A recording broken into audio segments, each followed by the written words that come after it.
Welcome to another episode of the Madam Laneverse.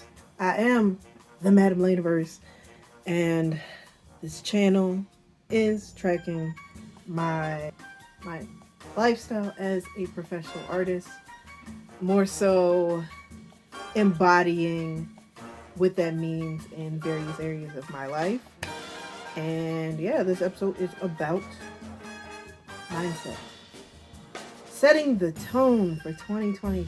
With my recent discovery of the local Baltimore County Public Library, I decided to, I don't know what even initiated this. Kobe Bryant, Black Mama mentality. Just been some shifts happening. Overall, like the channel obviously is, like the name of the channel, my name, is, I don't want to say a persona. It's a reflection of what's an enhancement mean.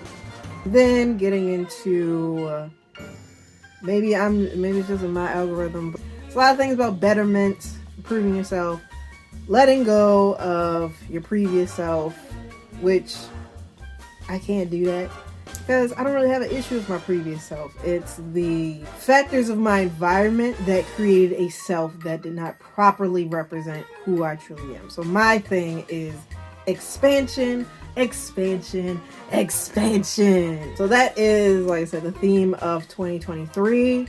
Ultimately, as it goes, the mind kind of makes everything for human existence.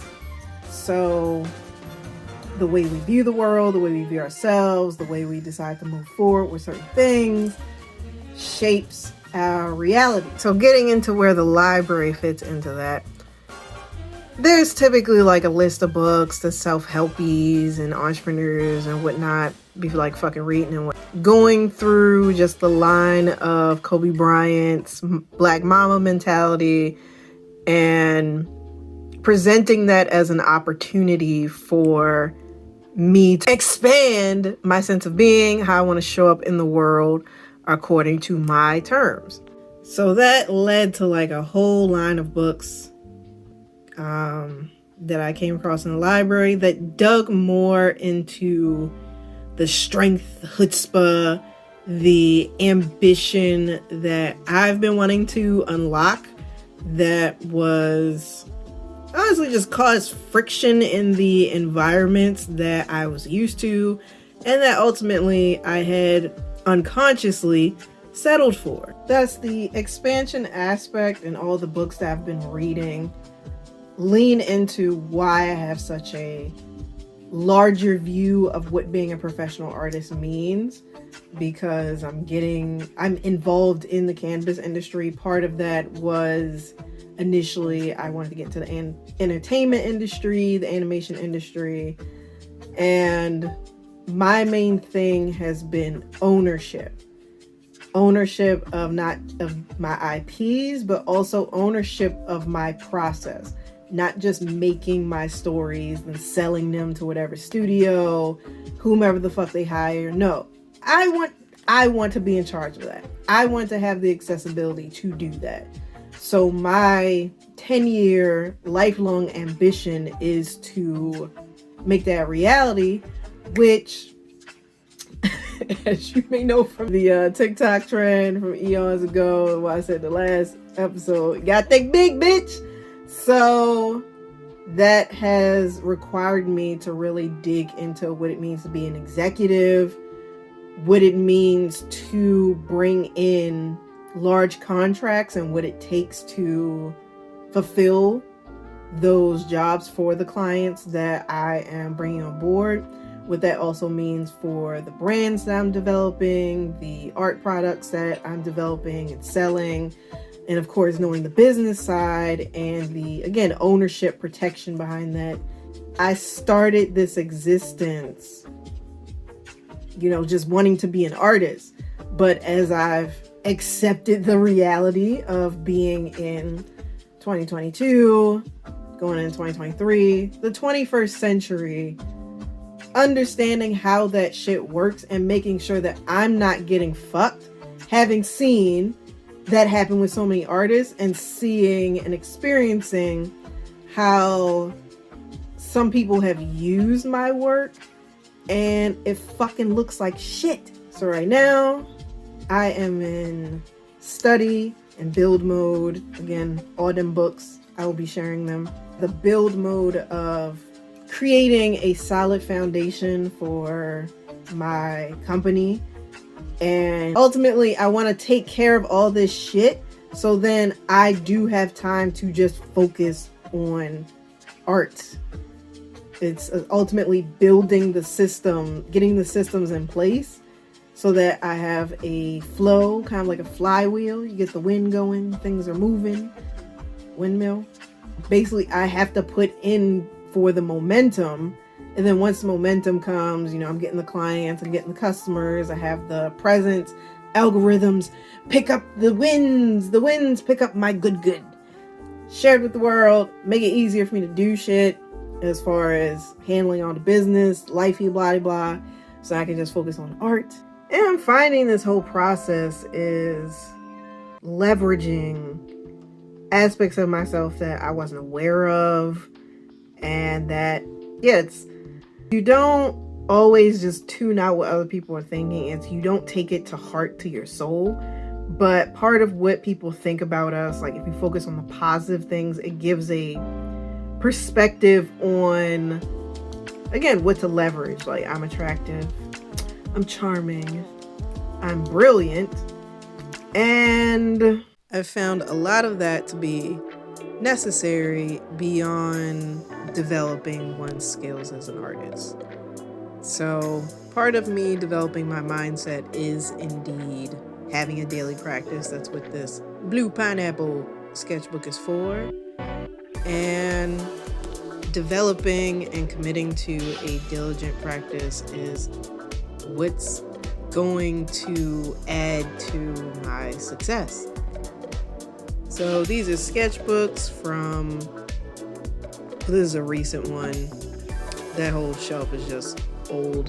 What I thought was mostly complete sketchbooks. This was from 2010, perhaps, when I really started taking art seriously, and when I had a major mindset shift. This is from high school, when I was still experimenting and feeling it out and really dealt with a lot of self-doubt and insecurities, which is then why I have so many quotes and things written on the outsides of my sketchbooks to pretty much keep me going with just how hard it was emotionally to do what I wanted to do. And this is my iPad from 2022 and projects, some of them are from 2021. And then here we get into my daily writing practice to get great at storytelling and to play with more of my ideas. And we get into the world of business that I've been slugging along with and trying to wrap my mind around, that the mind shift is necessary for. There's a glimpse of my vision boards. These are what I keep near my bed. This goes on my fridge. And this is right outside my bedroom for me to recite to myself every day. I've filled my house with reminders. These are books I keep by my bedside to keep me committed to the mindset shift. And these are now the books that I've borrowed. Like Winning has really made a strong impression. These books are necessary for me developing myself emotionally and mentally, and just imagining more for my relationships with others as well as myself. These are books for my studies as an artist and writer, whatnot. These are for my professional reasons as an infographic illustrator, and these are wild cards, especially because I'm picking up Spanish. And I do want to finally become literate in Japanese. Taking stock of, again, parts of myself that I'm not even seeing or aware of or giving myself credit for that fucking bothers people.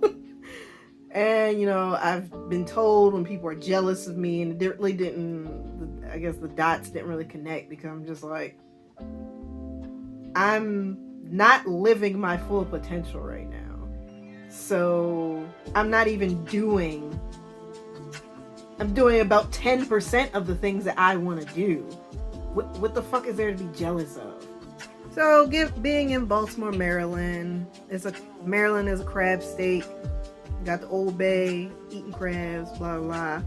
But there is, of course, the crabs in the barrel analogy, especially being in Baltimore, that's predominantly black, and that pervasive mindset issue. You know, I've known of other people who felt the need to leave. There's a lot of complaint about how, again, crabs in the barrel, the energy is of Baltimore. And it's going to be a little bit before I can leave. So it did cross my mind today that, like, it's a gauntlet. I need to conquer this shit because I like to win. And I've embraced that about myself. So I represent Baltimore. I have no issue with it. I don't be fucking with the city like I used to, especially with the pandemic and whatnot. So it's just a shift. But ultimately, I've always been outside the barrel. And niggas like start trying to grasp at me and pull me down. Like throughout my youth, I've constantly had people telling me I'm not living up to my potential. And there was always this obsession with my potential when it's like, the environment isn't feeding it to come out. I've been trying to express it, and then motherfuckers attack me for it. It's ultimately been a realization of, when it comes to mindset and the books I've been reading, and really doubling down on how I want to represent myself, how I want to put my art out in the world, how I want to define being a professional artist. It's because I've maybe represented for me about 10% of my potential. And part of it has been letting other people's nonsense interrupt me. I'm not suffering for other people's dysfunction anymore. I'm not letting other people's mediocrity, dislike of themselves, just being losers because they gave up of themselves and failed to actually achieve any dream that they barely even made an effort for. Why the fuck would I want that affecting me and distracting me from what I'm doing? To me, it's moronic. It's pathetic. And I don't want anything to do with it. I am an art innovation executive. And I love that shit. And solidifying that within myself, you know, it's part of the whole branding process, helping people to understand what I do, what I represent. It's ultimately what I want to be in the cannabis industry, what I want to be in the entertainment industry, I guess also in the e-commerce industry, as I have a brand that I'm breaking into e-commerce with, and just representing myself, not just for the sake of my ego, but just the impact of art and the value that it has on humanity. So I feel that was a more serious episode, but yeah, just wanted to get out there the value, not just the value. I feel like that gets tossed around so fucking much when it comes to business. And I wanted to share how I've been shifting my mindset, because this is a turning point for me as far as what I've been dealing with personally, what I've been clearing out of me for good, and moving on with my life to just do the things that I've wanted to do without there being nonsense in my head telling me what I can and can't do from motherfuckers who've never done or attempted what I'm doing. As it goes, like, comment wisely, share if you're inspired, and be sure to subscribe if you want to catch the next episode. They come out every-ish and 18th-ish of each month. That episode will definitely be highlighting Faded Lane, the development of it, where I'm at in the business at that point. because I am formally launching it December 19th. If any of those books interest you that I talked about, of course you can go to your local library. Or if you want to buy them, I have Amazon links down in the description where I get a commission if you buy. Most appreciated. Be safe out there. Looking into this green light. See if I'm actually looking at you.